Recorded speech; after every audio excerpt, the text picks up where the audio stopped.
ওমানের ভিসা চালু হওয়া সংক্রান্ত খবরের আপডেটটি প্রবাসী রেমিট্যান্স যোদ্ধা এবং নতুন যারা ওমানে যাওয়ার কথা ভাবছেন সবার জন্যই অত্যন্ত গুরুত্বপূর্ণ ও ইতিবাচক একটি তথ্য।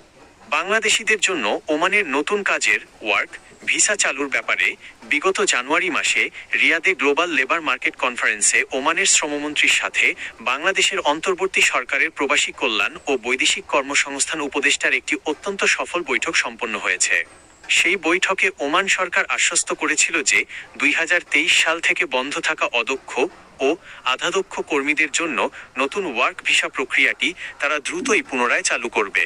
এছাড়া ওমানে অবস্থানরত প্রবাসী ভাইদের জরিমানা ছাড়া বৈধ হওয়ার রেগুলারাইজেশন সুযোগ দেওয়ার উদ্যোগকেও আমাদের পক্ষ থেকে সাধুবাদ জানানো হয়েছে। চলতি 2026 সালের পরিস্থিতি অনুযায়ী দক্ষ জনশক্তি যাচাই এবং ওমানের নতুন ভিসা নীতির বিভিন্ন আপডেট ও প্রক্রিয়াকরণ চলমান রয়েছে।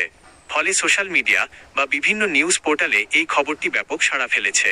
একজন কন্টেন্ট ক্রিয়েটর বা তথ্য সন্ধানী হিসেবে এই বিষয়ে দুটি গুরুত্বপূর্ণ সতর্কতা লক্ষ্য রাখা জরুরি। অনুমোদিত ও অফিসিয়াল সোর্স ওমান সরকারের রয়্যাল ওমান পুলিশ আরওপি বা Bangladesh overseas employment and services লি BOESL এর মতো সরকারি প্ল্যাটফর্মের মূল সার্কুলার ও গাইডলাইন নিয়মিত অনুসরণ করা উচিত।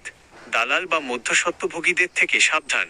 ভিসা পুরোপুরি খোলার খবর নিশ্চিত হওয়ার পর যে কোনো আর্থিক লেনদেন বা নতুন ফাইল জমা দেওয়ার ক্ষেত্রে অবশ্যই ওমান এম্বাসি ও জনশক্তি কর্মসংস্থান ও প্রশিক্ষণ ব্যুরো BMET এর মাধ্যমে এজেন্সির লাইসেন্স যাচাই করে নেওয়া দরকার।